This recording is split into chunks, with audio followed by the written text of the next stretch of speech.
Greetings, Guardians. Welcome back to Olympus Alliance. Today we continue our Hero Guide series with one of the most unpredictable controllers in Hero Wars, Alliance. A hero without a recognizable face. And sometimes without a predictable ultimate either.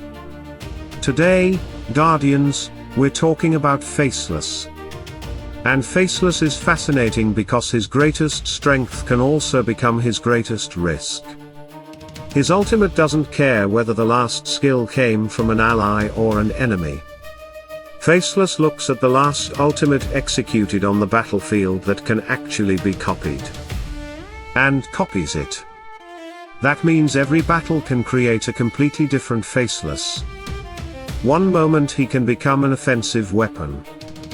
The next, a healer. A controller. A defensive support.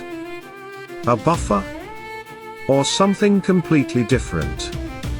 And that's why playing Faceless correctly requires more than simply putting him into a strong team. You need to understand what he can copy. And what the enemy can make him copy. Because this is a double-edged sword. But Guardians, there is one enormous advantage that always remains. When Faceless copies an eligible ultimate, the copied skill is executed at level 240. Exactly double the normal maximum skill level. And that can create some absolutely ridiculous interactions. Sometimes you don't need a complicated strategy. You simply need one powerful ultimate. Twice? Now add another important detail. Faceless relies heavily on magic attack and has excellent magic penetration.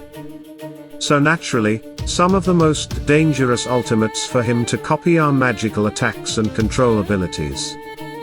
An ultimate that was already dangerous on its original hero can become considerably more threatening when Faceless reproduces it with his own offensive stats and magic penetration.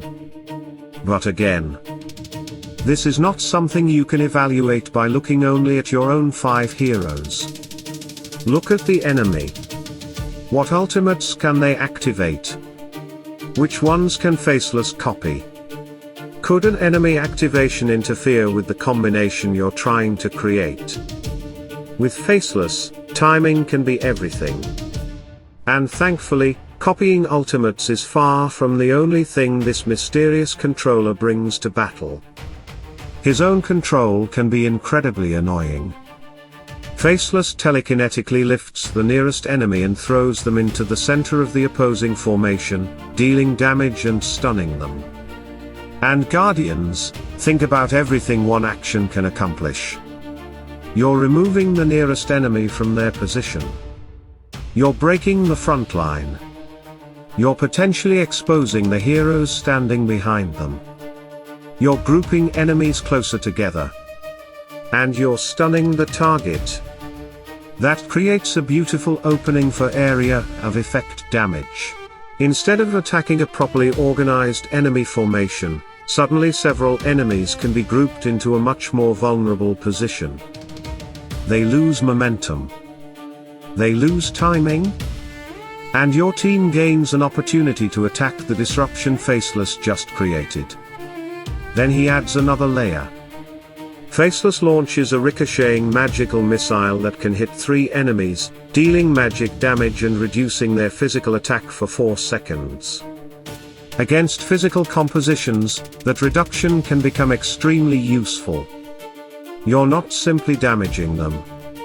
You're reducing part of their offensive pressure while your team continues working. And then we reach another important part of Faceless support. His perseverance and magical power allow him to increase the magic defense of the entire team. So we're looking at a hero capable of copying ultimates, disrupting positioning, stunning, dealing magic damage, reducing physical attack and reinforcing the team's magic defense. That is an enormous amount of utility in one hero. And now the obvious question. Who actually works well with him? Let's start with Iris. Iris can benefit enormously from the situations Faceless creates. When his magical missiles hit enemies and reduce their physical attack, Iris can increase her magic damage against those affected targets. So Faceless isn't simply protecting the team from some physical pressure. He's simultaneously creating an opportunity for Iris to become more dangerous. Then we have Phobos. Faceless throws the nearest enemy into the opposing formation and stuns them. Now Phobos has a disrupted enemy team in front of him, and additional opportunities to apply his own control.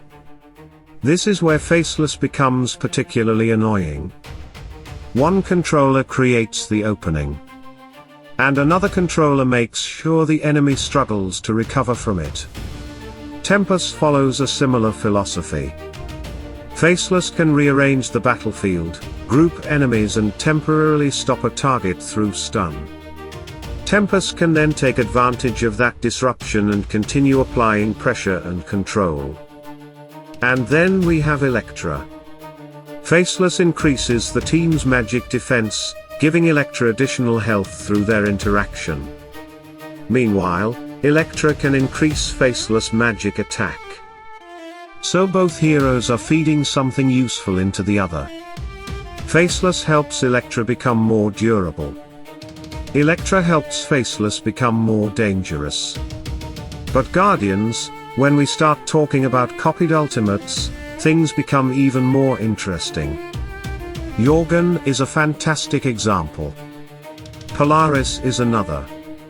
Both can provide extremely painful ultimates for Faceless to reproduce, especially because his magic penetration can make those copied magical abilities even more threatening.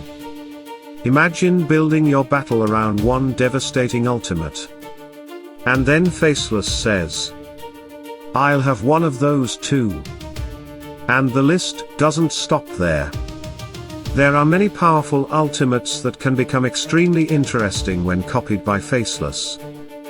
Julius, Martha, Mojo, Rufus, Soleil, Mew, Crow, Cascade, Kendall, Folio, Leanne, Amira, Cornelius, Hoos, Maya, and even Satori, provided the enemy already has the marks required for the interaction to deliver its value. This enormous range is precisely what makes Faceless so unique. You aren't really bringing one ultimate into battle with him. You're bringing the possibility of many.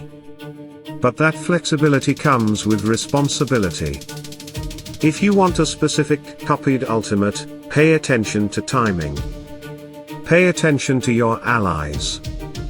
And absolutely pay attention to your enemies. Because Faceless doesn't know which ultimate you wanted him to copy.